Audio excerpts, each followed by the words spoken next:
Hello, everyone, and welcome to Grow With Us.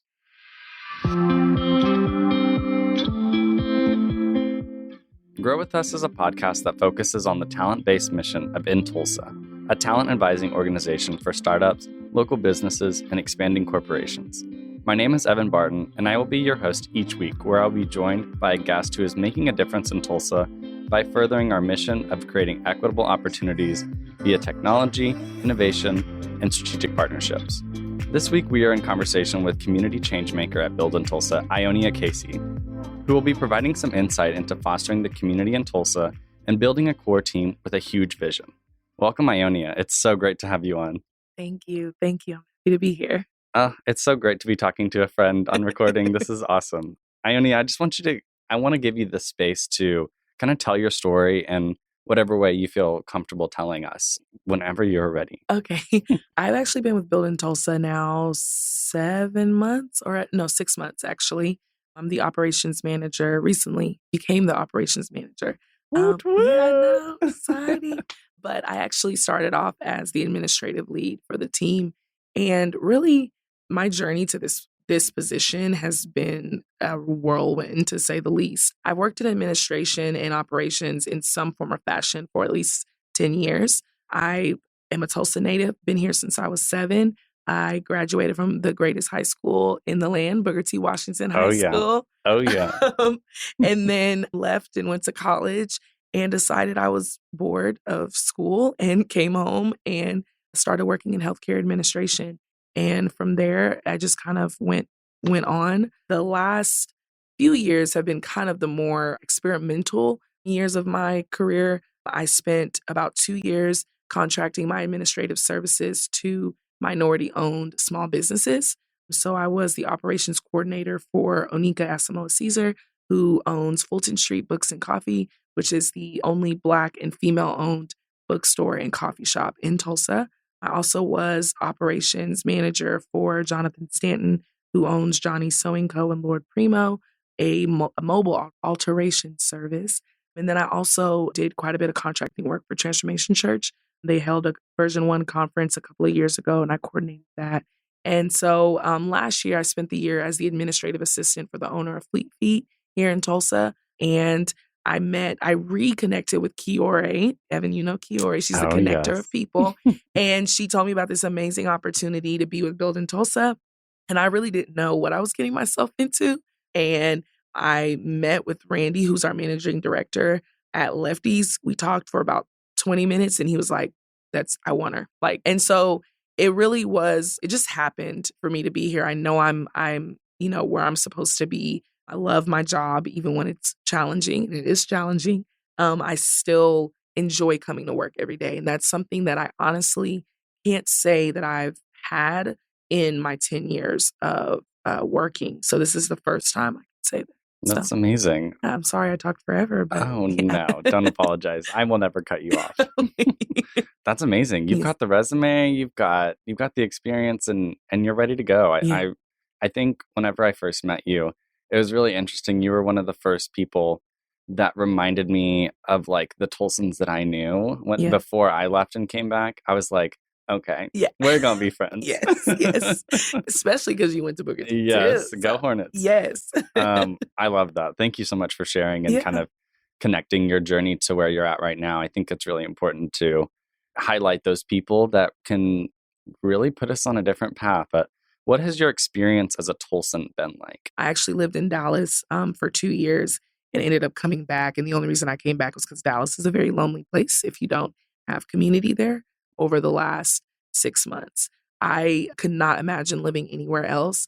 What I love about Tulsa, don't get me wrong, there's some issues and there's some policy issues and in a wider lens, but the growth here, for the most part, in the city, inside the city, it's equitable growth, right? And so you have people that can try to go to a San Fran or to an Atlanta or whatever, but you have to kind of force your way in and try to find space and really make space. But here, there's so much space. Anyone can come here and do what it is that they're wanting to do. Now, does it take a little bit of extra kind of thinking, how can I get the resources I need and different things like that? Yes. But what I love about Tulsa is everyone here is ready for growth. And it's almost like there's like this new generation of like Tulsans, like our age range, that have kind of either they went away, they came back, or they're just moving here for the first time. And they're seeing the possibilities here. And everybody here is so excited. There's so much going on in this city. I have never seen this since I've been like in my almost 20 years of living here. There's so much going on in the city. There's always something to do. There's always somewhere to be. People here are so nice for the most part. And so my experience as a Tulsan, especially in the last 6 months, has been really mind-blowing. I was just having a conversation this morning with a mentor of mine, and I was just saying the opportunities are overwhelming, but in a good way, right? Like I was talking to some Tulsa remote people, and I'm like, you cannot offer me a job somewhere else and I move right now. Like I am here.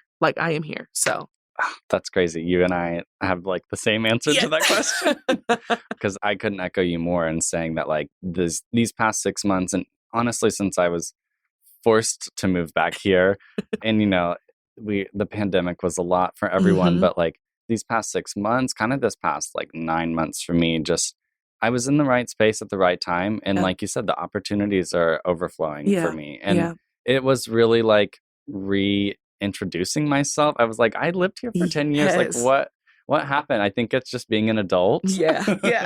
Being able to have autonomy and making your own decisions. Like this is the first place I got to do that. And I'm lucky it was where my family's from and my home, but like it was different and in a good way. Yeah. And like I live 5 minutes from downtown. Evan, you could not have told me 3 years ago that I was going to live downtown. I was like, no, I want to stay. Like I was raised in Broken Arrow, so I'm like, I want to stay out in the suburbs. Now I don't want to live anywhere else. I couldn't imagine living anywhere else in the city. I love where I stay. So we're both downtown. Yes. Oh my God. Wow. Just reconnected. I love it. Okay. In a similar vein, kind of like about Tulsa and all of the great things, which we love. We love talking about the great things. I think I want to get a little more personal with this one, and just how have specific communities in Tulsa impacted you and your professional trajectory? The community I'm a part of, I don't even know what to say, like how to describe it really, but I'm a part of this like community of like young Black professionals. And something also I never thought I'd be a part of, but that includes Kiore. That includes my friend Andrea, who's director at Tulsa Service Year, my friend Jonathan Sanders. And I mean, just all these different people that I am connected to here that I've been knowing for a while, but it's like, we're now all, and I'm gonna just say that we're all in our bag now. Like we're like in our space, we're like in our vein. And so it's different, And so being connected to them, I got connected, like, for example, I'm part of Thrive cohort, and that's part of Leadership Tulsa. And I got connected to them through my friend Andrea, who she's a part of Leadership Tulsa. And so all the opportunities I have gotten in the last 6 months has been because I'm connected to someone in that community. Yeah. I'm on the board of Blueprint 918, which is a young Black professionals organization. And so I got connected to that organization through Kiore. So it's like every opportunity I've gotten, I've literally been just one person away from that. And so I don't know if that answers the question, but that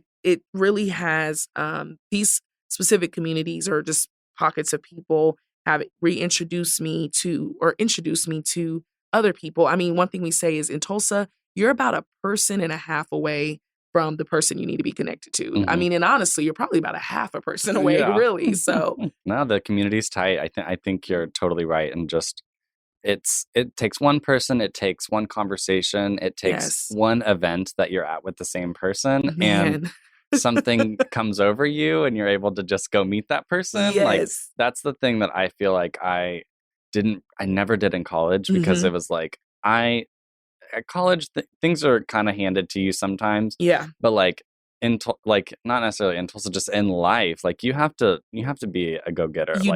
You do. And your go-getterness here can take you a long way. Yes, it can. I mean, one thing I've always hated is networking. I've always hated networking. Now I love it because I've been flexing that muscle here, because you have to. Yeah. You have to meet people. You have to talk to people. You have to have conversations. And so now it's like, it's nothing for me to go to a networking. I'm telling you, I used to dread like, oh my God, I'm going to go somewhere where I don't know anybody. Now I'm like, cool. I mean, I'd rather have one person with me that I know. Yeah. But like I walk in and I'm like, hey, how are you? Tell me about yourself. It's because you don't know who you're talking to and how they're going to connect you, or even how you can connect someone else. Exactly. It brings me so much joy to be able to connect people. I understand now why Kiori does. Yes. It's a act of reciprocity that you get to have here that is really profound. And Yeah. I love it. Yeah. You're hitting on some really good points. I love to hear it. So yeah, I kind of want to dive into a little bit more about your work at Build in Tulsa. So you've had some experience working with our talent partners in Tulsa and the talent team, and hiring for a very small team is essentially how you've worked with us. Can you tell us a little bit more about that experience? When I came on to Build in Tulsa, it was just me and Randy. And so he was managing director, I was administrative lead. And then soon after, our operations lead came on, Evelyn. And then after that, it was just us three. Then we started kind of bringing in consultants and kind of trying to fill some of those gaps and those holes. And so we didn't actually get our next full-time person until I believe it was April, when we got our community engagement lead and our development lead, Ashley and Charles. And so this is the smallest team I've ever worked on. I've either worked by myself or just worked on large, huge teams. And so I think that working on such a small team, one, you're trying to find your rhythm, but I think it's easier to do so because you don't have to communicate to so many people, and you're able to get a lot closer with that team because it's just the three of you. And even whenever we brought in our additional 2 full-timers, we're still only 5 people. Well, right now we're 6 because we have our intern Lauren, who's amazing.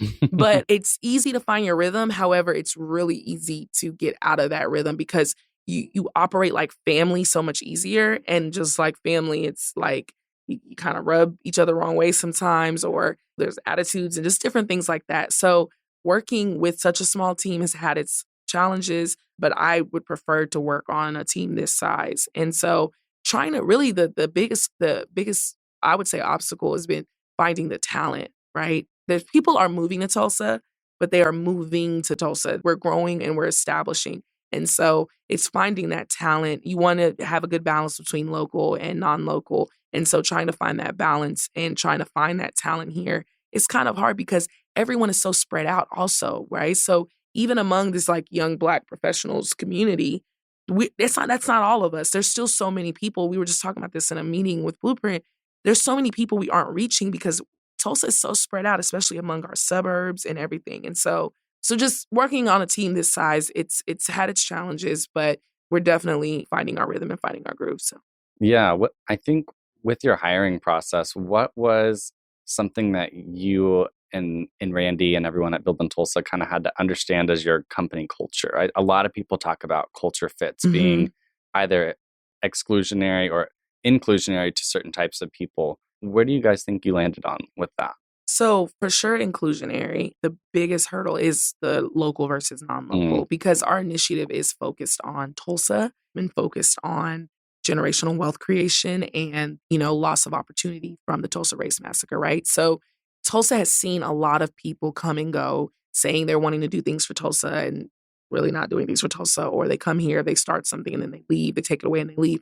And so one big thing that I've kind of said to our team since the beginning is like, I want to make sure that we are authentic, and whatever we're doing is we were saying this thing called, it was made promises, a kept promise. We don't make any promises that we don't plan to keep. And so with hiring, we want to make sure that we're focusing in on Tulsa and keeping Tulsa as the priority. What is best for the city?